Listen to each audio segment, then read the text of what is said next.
Landspítalinn hefur í umboði ráðuneytisins undanfarin misseri unnið að undirbúningi þessa verkefnis, meðal annars í samvinnu við lyfjafyrirtækið Gilead og meiningin sem sagt að á næstu misserum þá munum við bjóða öllum einstaklingum sem hafa smitast af hepatitis C eða lifrarbólgu C hér á Íslandi aðgang að þessum lyfjum og fylgja þeim síðan vandlega eftir.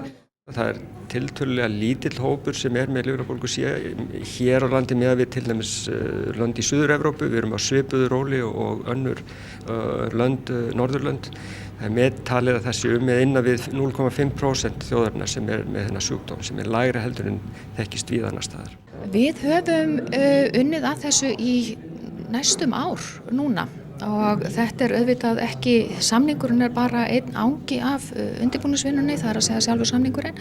Það auðvitað gríðarlegu faglegur undirbúningur og svo hefur þurft að skoða ýmsa svona ferla í sambandi við það hvernig maður hreinlega fer í svona átak að kalla inn töluverðan fjölda af fólki á tiltölulega stuttum tíma með öll önnur verkefni sem við erum með á Landspítalanum og hvernig við getum sem best tryggt aðgengi þeirra að lyfinu. Fyrst og fremst þetta náttúrulega mikill áfangi fyrir þá sem eru smitaðir af þessum sjúkdómi en síðan fyrir þjóðarbúið í heild sinni þá það alveg augljóst að lækning sem að fæst í 95-100% tilvika með þessu lyfi mun forða fólki frá sjúkdómabyrði en sömuleiðis kerfinu eða heilbrigðiskerfinu, álagi á kerfinu og þetta fólk sem hefur þjáðst af þessum sjúkdómi mun þá geta lagt líka meira til þjóðfélagsins. Þeir sem eru með einkenni búa við slappleika, úthaldsleysi, þreytu. Síðan getur þetta smá saman leitt til skorpulifrar og þá getur komið fram einkenni skorpulifrar með vökvasöfnun í kvið, blæðingum í meltingaveg og svo framvegis.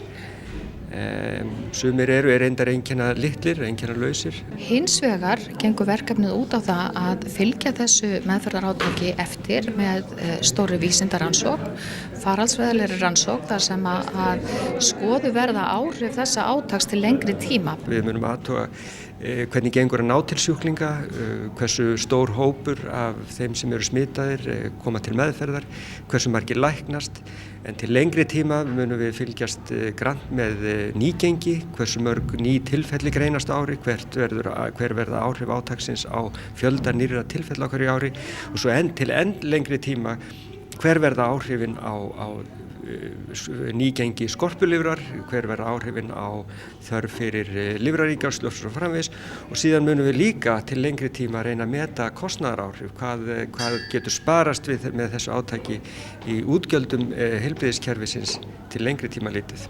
Og í rauninni svona stærsta lýðheilsuátak sem að við höfum í rauninni séð ráðist í hér á landi held ég bara nokkuð tíman. Ég er bjartsýnn á að okkur takist að ná verulegum árangri og við stefnum að því að útrýma sjúkdómnum hvort það tekst. Það eitt af því sem við viljum, svo mikilvægt að rannsaka hvernig til tekst.